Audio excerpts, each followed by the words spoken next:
ಇತ್ತೀಚಿನ ದಿನಗಳಲ್ಲಿ LPG price hike ಆಗಿರುವುದರಿಂದ ಅಥವಾ ಹೈಕ್ ಆಗಬಹುದು ಅಂತ ಡಿಸ್ಕಷನ್ಸ್ ಇರೋದ್ರಿಂದ ಸುಮಾರು ಸೈಬರ್ ಕ್ರಿಮಿನಲ್ಸ್ ಇದನ್ನು ಬಳಸಿಕೊಂಡು ಸೈಬರ್ ಕ್ರೈಮ್ ಮಾಡುವಂಥದ್ದು ನಮಗೆ ಕಂಡು ಬಂದಿದೆ. ನಿನ್ನೆ ಅಷ್ಟೇ ಉಡುಪಿ ಜಿಲ್ಲೆಯಲ್ಲಿ ಸಂತೆಕಟ್ಟೆ ಮೂಲದವರೊಬ್ಬರು ಸೀನಿಯರ್ ಸಿಟಿಸನ್, ಅವರಿಗೆ ಮಹಾನಗರ ಗ್ಯಾಸ್ ಕಂಪನಿ ಅಂತ ಹೇಳಿ ಮುಂಬೈಯಿಂದ ಕಾಲ್ ಬಂದು ನಿಮ್ಮದು KYCಯನ್ನು ಅಪ್ಡೇಟ್ ಮಾಡಬೇಕು ಅಂತೇಳಿ ಅವರ ವಾಟ್ಸಾಪಿಗೆ ಒಂದು APK ಫೈಲ್ ಕಳಿಸ್ತಾರೆ. ಆ APK ಫೈಲ್ ಕ್ಲಿಕ್ ಮಾಡಿ ಅವರ ಡೀಟೇಲ್ಸ್ ಎಲ್ಲ ಎಂಟ್ರಿ ಮಾಡಾದ್ಮೇಲೆ ಮತ್ತು ಅವರ ಹಸ್ಬೆಂಡದು ಬ್ಯಾಂಕ್ ಅಕೌಂಟ್ ಡೀಟೇಲ್ಸ್ ತೊಗೊಂಡಿದ್ದಾರೆ. ಈ 2 ಅಕೌಂಟ್ಗಳಿಂದ ಸೇರಿ ಸುಮಾರು 1.5 ಲಕ್ಷ ರೂಪಾಯಿ ನಿನ್ನೆ ಅವರ ಅಕೌಂಟಿಂದ ಡ್ರಾ ಆಗಿ ಸೈಬರ್ ಫ್ರಾಡ್ ಆಗಿರೋದ್ರ ಬಗ್ಗೆ ನಮ್ಮ ಗಮನಕ್ಕೆ ಬಂದಿದೆ. ಘಟನೆ ಆಗಿರೋದು 11ನೇ ತಾರೀಕಿಗೆ, ಕಂಪ್ಲೇಂಟ್ ಬಂದಿರೋದು ನಿನ್ನೆ. ಈ ಪ್ರಕರಣದಲ್ಲಿ ಹೋಗಿರುವಂಥ 1.5 ಲಕ್ಷದಲ್ಲಿ ಒಂದು 50,000 ಆಲ್ರೆಡಿ ನಾವು ಫ್ರೀಸ್ ಮಾಡಿ ಅದನ್ನು ಪ್ರೊಟೆಕ್ಟ್ ಮಾಡೋಕ್ಕಾಗಿದೆ. ಮತ್ತು ಉಳಿದವು ನಾವು ಪ್ರಯತ್ನ ಪಡ್ತೀವಿ. ಆದರೆ ಈ ಒಂದು ಹಿನ್ನೆಲೆಯಲ್ಲಿ ಇದೇ ರೀತಿ ಇವತ್ತು ಸಹ ಇನ್ನೊಂದು ಪ್ರಕರಣ ಆಗಿದೆ ಅಂತ ನಮಗೆ ಮಾಹಿತಿ ಬಂದಿದೆ. ಅದರಲ್ಲಿ ಸುಮಾರು 6.5 ಲಕ್ಷ ಇನ್ನೊಬ್ಬ ವ್ಯಕ್ತಿ ಇದೇ ರೀತಿಯಲ್ಲಿ .APK ಫೈಲ್ ಡೌನ್ಲೋಡ್ ಮಾಡಿ ಕಳ್ಕೊಂಡಿದ್ದಾರೆ ಅಂತ ನನಗೆ ಮಾಹಿತಿ ಬಂದಿದೆ.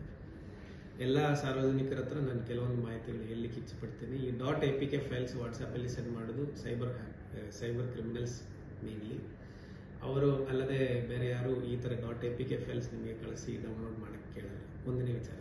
ಎರಡನೇ ವಿಚಾರ, ನಿಮಗೆ ಬೇಗ ಈಗ ಒಂದು ಪರ್ಟಿಕ್ಯುಲರ್ ಆ್ಯಪಲ್ಲಿ ಬುಕ್ ಮಾಡಿದರೆ ನಿಮಗೆ ಬೇಗ ಗ್ಯಾಸ್ ಸಿಲಿಂಡರ್ ಡೆಲಿವರಿ ಆಗ್ತದೆ, ಅಥವಾ ಈಗ ನಮ್ಮ ಹತ್ರ ಹಳೆ ಸ್ಟಾಕ್ ಇದೆ, ಅದಕ್ಕೆ ಹಳೆ ರೇಟ್ ಇದೆ, ಹೊಸ ಸ್ಟಾಕ್ ಬರೋದು ಹೊಸ ರೇಟ್ ಆಗ್ತದೆ, ಹಾಗಾಗಿ ಹಳೆ ಸ್ಟಾಕ್ ಈಗಲೇ ತೊಗೋಬೋದು, ಅದಕ್ಕೆ ನಿಮಗೆ ಪ್ರಯಾರಿಟಿ ಕಸ್ಟಮರ್ ಇರೋದ್ರಿಂದ ನಿಮಗೆ ಅವಕಾಶ ಕೊಡ್ತೀನಿ ಅಂತ ಹೇಳಿ UPI ಲಿಂಕ್ ಕಳಿಸೋದು, ಕೆಲವೊಂದು ವೆಬ್ಸೈಟ್ಗಳು ಕಳಿಸೋದು, ಫಾಸ್ಟ್ LPG ಬುಕ್ಕಿಂಗ್ ಅಂತ ಹೇಳಿ, ಇದೆಲ್ಲ ಫ್ರಾಡ್ಗಳಿವೆ. ಇದಕ್ಕೆ ನೀವು ವಿಕ್ಟಿಮ್ಸ್ ಆಗಕ್ಕೆ ಹೋಗಬೇಡಿ. ಏನೋ ಪದ್ಧತಿ, ಯಾವ ರೀತಿಯಲ್ಲಿ ನೀವು ಮುಂಚೆ ಗ್ಯಾಸ್ ಬುಕ್ಕಿಂಗ್ ಮಾಡ್ತಿತ್ತು, ಯಾವ ರೀತಿಯಲ್ಲಿ ಗ್ಯಾಸ್ ಸಿಲಿಂಡರ್ಸ್ ಬರ್ತಾಯಿತ್ತು, ಎಸ್ಪೆಷಲಿ ಗ್ರಾಹಕರು ಡೊಮೆಸ್ಟಿಕ್ LPG ಕನ್ಸಂಪ್ಷನ್ ಮಾಡುವಂಥವ್ರು, ಅದರಲ್ಲಿ ಯಾವುದೇ ರೀತಿಯಲ್ಲಿರೋ ಶಾರ್ಟೇಜ್ ಇಲ್ಲ ಅಂತ ನಿನ್ನೆ ಅಷ್ಟೇ DC ಮೇಡಮ್ ಸಹ ಇದೇ ವಿಚಾರದಲ್ಲಿ ಸ್ಪಷ್ಟನೆ ಕೊಟ್ಟಿದ್ದಾರೆ.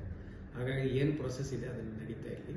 ಬಟ್ ಈ ಥರ ಫಾಸ್ಟ್ ಬುಕ್ಕಿಂಗ್ ಅಥವಾ ಕಡಿಮೆ ರೇಟು ಅಥವಾ KYC ಅಪ್ಡೇಷನ್ ಅಂತೇಳಿ ನಿಮಗೆ ಯಾರಾವುದು ಸಂಪರ್ಕಿಸಿದರೆ ದಯವಿಟ್ಟು ಅದನ್ನು ನಂಬಬೇಡಿ. ಆ ಥರದಲ್ಲಿ ಏನಾದರೂ ಡೌಟ್ ಇದ್ದರೆ ಇಮಿಡಿಯೇಟ್ಲಿ ಹತ್ತಿರವಿರುವ ಪೊಲೀಸ್ ಠಾಣೆಯಲ್ಲಿ ಹೋಗಿ ನೀವು ಪ್ರಶ್ನಿಸಬಹುದು. ಅದು ಅಲ್ಲದೆ ನಿಮಗೆ ಸಂಪರ್ಕದಲ್ಲಿ ಆ ನಂಬರ್ ಬಗ್ಗೆ ಡೌಟ್ ಇದ್ದರೆ 1930 ಕಾಲ್ ಮಾಡಿ ಆ ನಂಬರನ್ನು ರಿಪೋರ್ಟು ಸಹ ಮಾಡ್ಬೋದು. ಈ ರೀತಿ ಫ್ರಾಡ್ ಮಾಡೋಕ್ಕೆ ಪ್ರಯತ್ನ ಪಡ್ತಿದ್ದಾರೆ ಅಂತ. ಒಂದು ವೇಳೆ ಫ್ರಾಡ್ ಆಗಿದ್ದರೆ ದಯವಿಟ್ಟು ಕೂಡಲೇ ಪೊಲೀಸ್ ಠಾಣೆಗೆ ಬನ್ನಿ. ಅದೇ ರೀತಿ 1930 ಕಾಲ್ ಮಾಡಿ ಇಮಿಡಿಯೇಟ್ಲಿ ಅಕೌಂಟ್ ಫ್ರೀಸ್ ಮಾಡಿಸಿದರೆ ಅಟ್ಲೀಸ್ಟ್ ನಿಮ್ಮಿಂದ ಕಳ್ಕೊಂಡಿರೋ ದುಡ್ಡಲ್ಲಿ ಒಂದು ಹೆಚ್ಚಿನ ಅಮೌಂಟ್ ನಾವು ರಿಕವರಿ ಮಾಡಿ ನಿಮಗೆ ವಾಪಸ್ ಕೊಡಲಿಕ್ಕೆ ಆಗ್ತದೆ. ಧನ್ಯವಾದ.